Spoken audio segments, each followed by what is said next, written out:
Hello everyone, I am Praveen Jangid. आज के इस वीडियो में बेटा हम जो वर्ब के डिफरेंट डिफरेंट टाइप्स हुआ करते हैं ना, जो कि आपको अपनी स्क्रीन पर दिख रहे हैं, तो इन्हीं टाइप में से एक टाइप है बेटा इन्फिनेटिव। तो आज हम इन्फिनेटिव के बारे में पूरी डिटेल से पढ़ने वाले हैं। इन्फिनेटिव का टॉपिक शुरू करें उससे पहले मैं बेटा आपको बताना चाहता हूं कि हमने अब तक हेल्पिंग वर्ब के बारे में पढ़ लिया है, मतलब इसके बारे में एक अलग से वीडियो बना दिया है। उसी के साथ में जो मेन या प्रिंसिपल या जो लेक्सिकल वर्ब है उसमें आने वाली फिनिट वर्ब को भी कंप्लीट कर लिया है। इस फिनिट वर्ब के लिए मैंने बेटा दो वीडियो बनाए थे।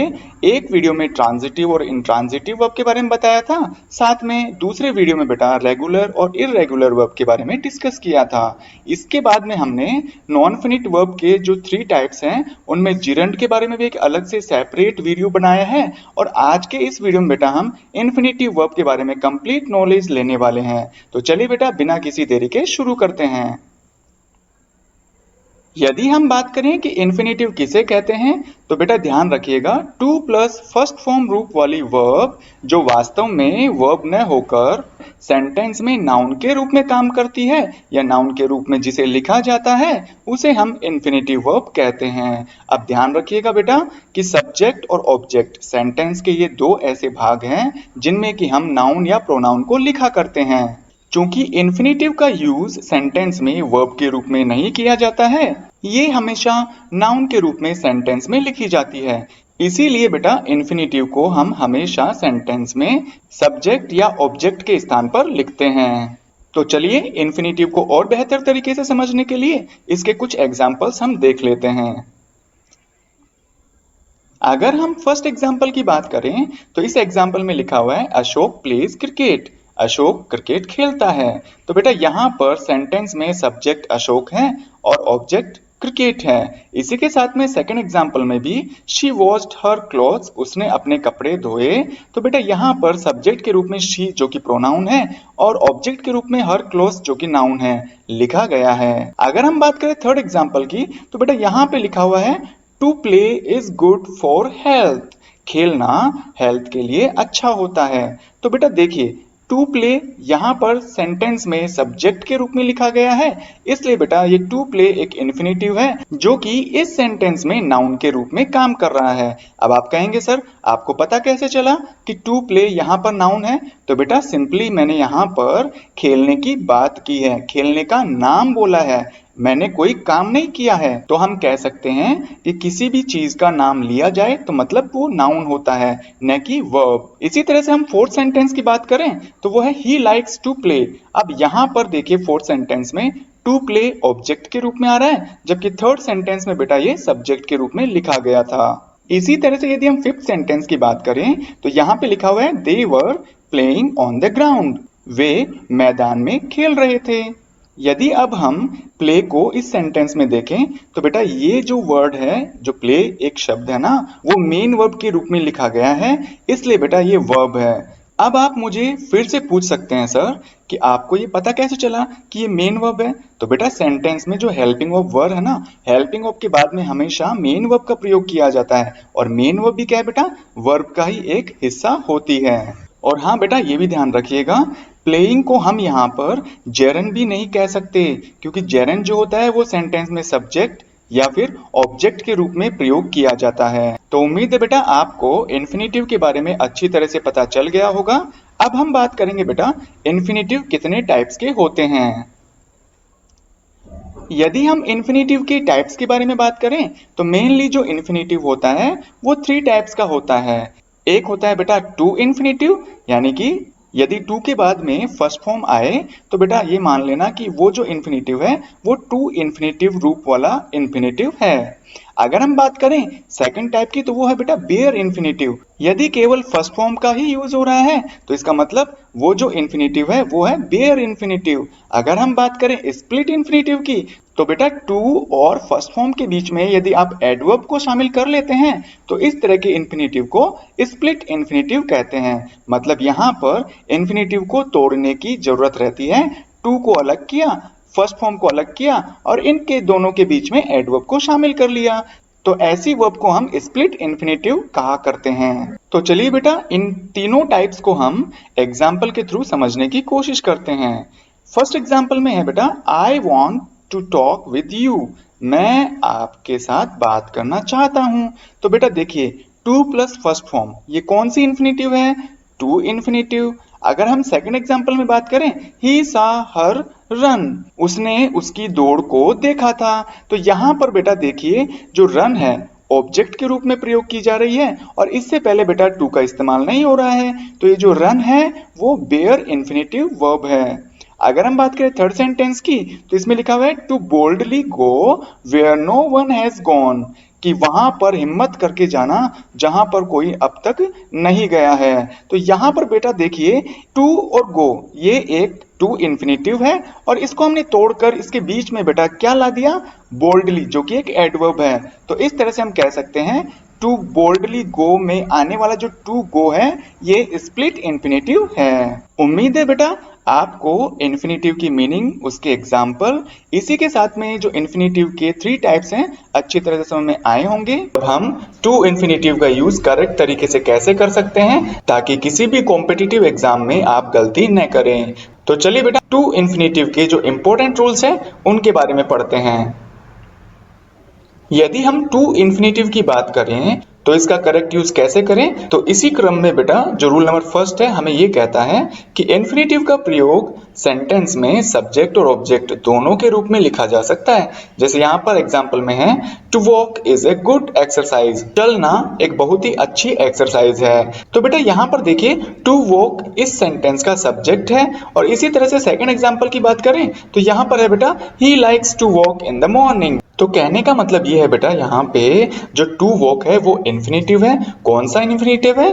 To infinitive. और यह जो इंफिनिटिव है इस सेंटेंस में ऑब्जेक्ट के स्थान पर प्रयोग किया गया है।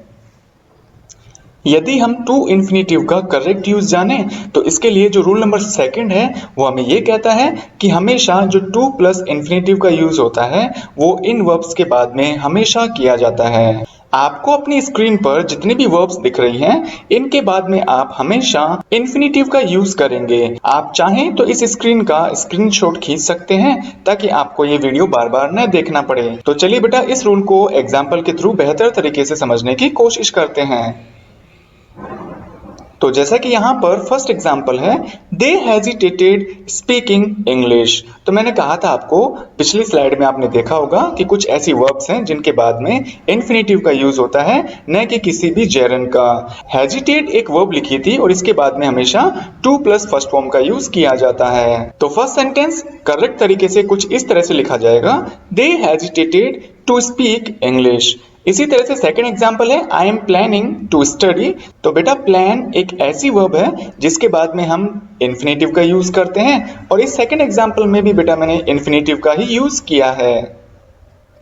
ठीक इसी तरह से यदि हम रूल नंबर थर्ड की बात करें तो बेटा इंफिनिटिव का जो यूज होता है ना वो इन वर्ब्स के बाद तो होगा, लेकिन कंडीशन ये है कि इन वर्ब्स के बाद में एक ऑब्जेक्ट जरूर आएगा, तभी हम इन वर्ब्स के बाद में इंफिनिटिव का यूज करेंगे।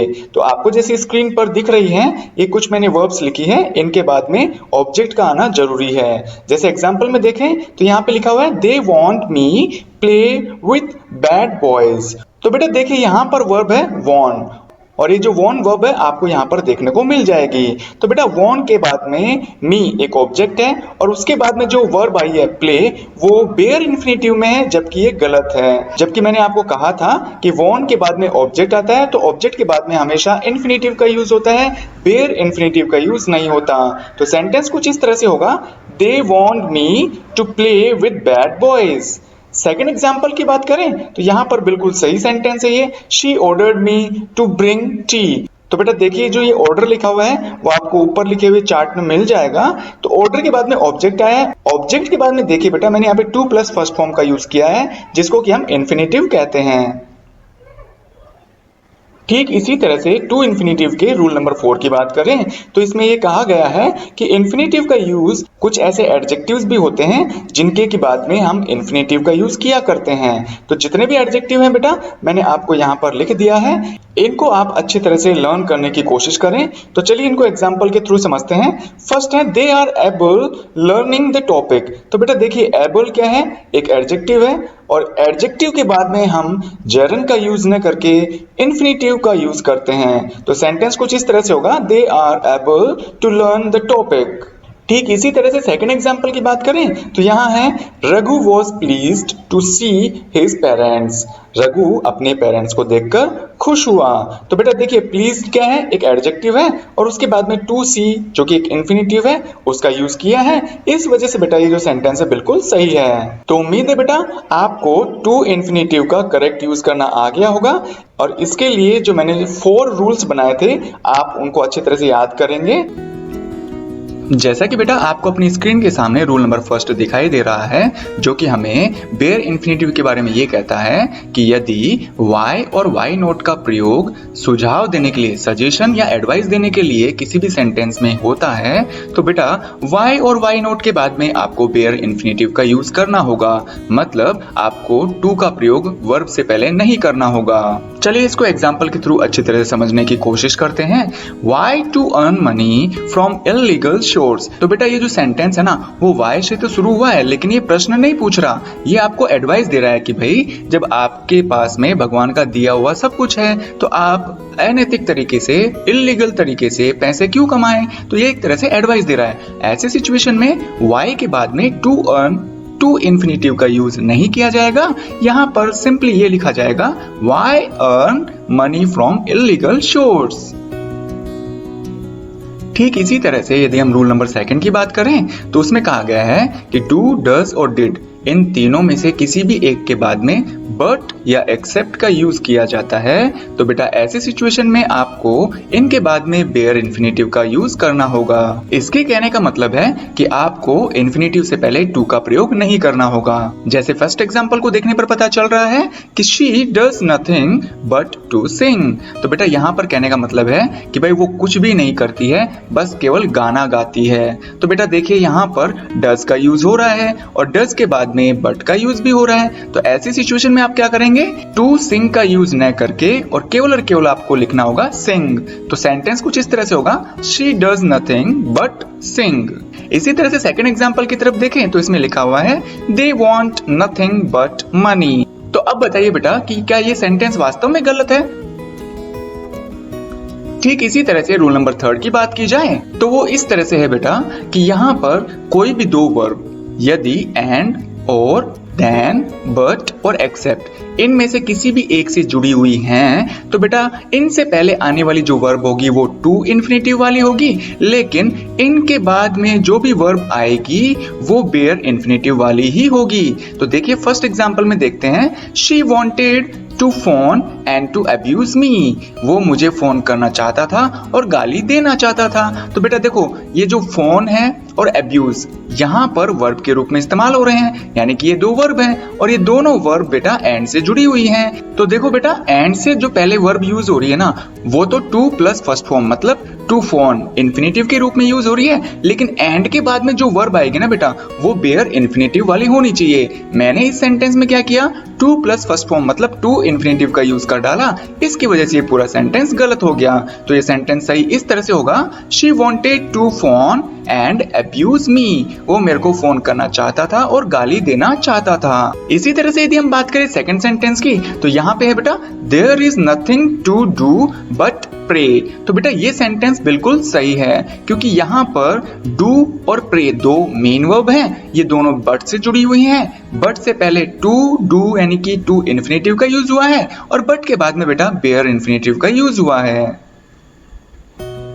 अगर हम बात करें रूल नंबर 4 की तो ये हमें ये कहता है बेटा कि हैड या वुड इन दोनों में से किसी भी एक के बाद में बेटर, सूनर और रेदर इन तीनों में से कोई भी एक आ जाए तो बेटा इनके बाद में आप बेयर इंफिनिटिव का जरूर से यूज करेंगे।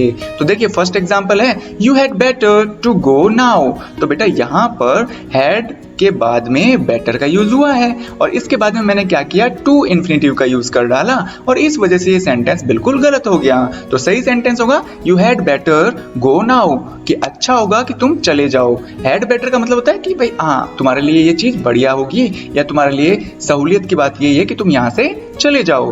अगर सेकंड सेंटेंस की बात करें तो ये कुछ इस तरह से है, she would rather die than to tell a lie. तो बेटा यहाँ पर देखिए आप, वुड का यूज किया हमने, वुड के बाद में रेदर का यूज किया और रेदर के बाद में जो भी वर्ब आती है बेटा वो टू इन्फिनेटिव वाली नहीं होती, बेयर इन्फिनेटिव वाली होती है। तो यहाँ पर टू टेल की जगह केवल टेल आना चाहिए। ये सेंटेंस कुछ इस तरह से होगा, she would rather die than tell a lie, कि उसे मर जाना चाहिए लेकिन कभी भी उसे झूठ नहीं बोलना चाहिए। इसी तरह से यदि हम बेयर इन्फिनेटिव का रूल नंबर 5 देखें तो बेटा इसमें एक वर्ड है मेक। यदि मेक का यूज एक्टिव वॉइस के हिसाब से होता है या एक्टिव वॉइस वाले सेंटेंस में या टेंस के अकॉर्डिंग जो हम सेंटेंस बनाते हैं, इस प्रकार के सेंटेंस में यदि मेक का यूज किया जाता है तो बेटा वहां पर हमें बेयर इन्फिनेटिव का यूज करना होगा। यदि मेक का इस्तेमाल पैसिव वॉइस में किया जाता है तो आपको टू इन्फिनेटिव के रूप में करना होगा। तो चलिए बेटा इसको भी एग्जाम्पल के थ्रू समझते हैं। They made her to dance, तो बेटा इसका हिंदी अर्थ होगा उन्होंने उसको नचवाया। तो बेटा देखिए ये जो सेंटेंस है ना वो टेंस के अकॉर्डिंग है, सब्जेक्ट आ गया, मेन वर्ब आ गया, उसके बाद में ऑब्जेक्ट आ गया। तो इस तरह के सेंटेंसेस को हम एक्टिव वॉइस वाला सेंटेंस कहते हैं, जिसमें कि जो भी काम होता है वो सब्जेक्ट के द्वारा ही किया जाता है, यानी कि यहाँ पर सब्जेक्ट एक्टिव रहता है। तो बेटा देखिए यहाँ पर क्या किया हमने, जो मेक है उसकी सेकेंड फॉर्म मेड का इस्तेमाल किया, लेकिन यहाँ पर मैंने क्या कहा था, यदि सेंटेंस एक्टिव वॉइस का होगा तो बेटा वहां पर हमें बेयर इन्फिनेटिव का यूज करना होगा। तो सेंटेंस कुछ इस तरह से होगा, दे मेड हर डांस। अगर हम सेकंड एग्जांपल की बात करें तो यहाँ पे है बेटा he had been made to dance. तो बेटा आप देखिए पहले तो सबसे पहले ये पहचानिए कि ये जो सेंटेंस है वो पैसिव वॉइस का है क्या, तो इसका आंसर होगा हाँ। क्यों होगा, क्योंकि हैड बीन के बाद में बेटा आपको पता है फोर्थ फॉर्म का यूज होता है और ये पास्ट परफेक्ट कंटिन्यूअस टेंस की हेल्पिंग वर्ब है, लेकिन यहाँ पे तो फोर्थ फॉर्म का यूज ही नहीं हुआ, थर्ड फॉर्म का यूज हुआ। तो बेटा इसका मतलब है कि ये जो सेंटेंस है वो पैसिव में है, और जब पैसिव में मेक का इस्तेमाल, मतलब मेड क्या है, सेकंड फॉर्म ही तो है मेक की, तो इसका इस्तेमाल हम करते हैं तो इसके बाद में बेटा हमेशा टू इन्फिनेटिव का यूज होता है, जो कि मैंने यहाँ पे किया है और इसलिए ये सेंटेंस बिल्कुल सही है। ठीक इसी तरह से यदि हम रूल नंबर 6 की बात करें तो रूल नंबर 6 हमें ये कहता है कि लेट वाला जो सेंटेंस होता है ना, उस सेंटेंस में हमेशा जो भी वर्ब आती है ऑब्जेक्ट के बाद में वो बेयर इन्फिनेटिव की ही होती है। जैसे फर्स्ट एग्जांपल में है लेट मी डांस, मुझे नाचने दो। तो बेटा इस सेंटेंस में देखिए आप, लेट है, लेट के बाद में ऑब्जेक्ट मी का यूज हुआ है और मी के बाद में जो बेयर इन्फिनेटिव वाली वर्ब का यूज कर लिया, इसलिए सेंटेंस बिल्कुल करेक्ट है। लेकिन सेकंड एग्जांपल को देखने पर पता चलता है कि लेट देम टू गो, उन्हें जाने दो। तो देखो लेट आया, लेट के बाद में ऑब्जेक्ट आया, ऑब्जेक्ट के बाद में हमने गलती क्या कर दी, टू गो का इस्तेमाल किया, जो कि बेटा क्या है, टू इन्फिनेटिव। हमें यहाँ पे टू इन्फिनेटिव का यूज बिल्कुल नहीं करना है, किसका यूज करना है, बेयर इन्फिनेटिव का। तो सेंटेंस कुछ इस तरह से होगा, लेट देम गो। यदि हम बेयर इन्फिनेटिव के लास्ट रूल के बारे में बात करें तो इसमें बेटा मैंने आपको कुछ वर्ब लिख रखी हैं। अगर ये वर्ब एक्टिव वॉइस वाले वाक्य में यूज होती हैं तो इनके बाद आने वाला जो भी वर्ब होगा वो हमेशा बेयर इन्फिनेटिव का होगा। यदि इन वर्ब का इस्तेमाल पैसिव वाले सेंटेंस में किया जाता है तो इनके बाद में जो भी वर्ब आएगी उनका इस्तेमाल बेटा हम टू इन्फिनेटिव के रूप में करेंगे। तो देखिए फर्स्ट एग्जांपल है, I noticed her to come. तो बेटा इसका हिंदी अर्थ ये होगा कि मैंने उसे आते हुए नोटिस किया। तो ये सेंटेंस बेटा एक्टिव वॉइस का है और एक्टिव वॉइस की वजह से बेटा यहाँ पर जो टू कम आया है ना वो गलत है। तो यह होगा इस तरह से, आई नोटिस्ड हर कम। अगर हम सेकंड एग्जांपल की बात करें तो वो है, she was heard to cry, उसे चिल्लाते हुए सुना गया।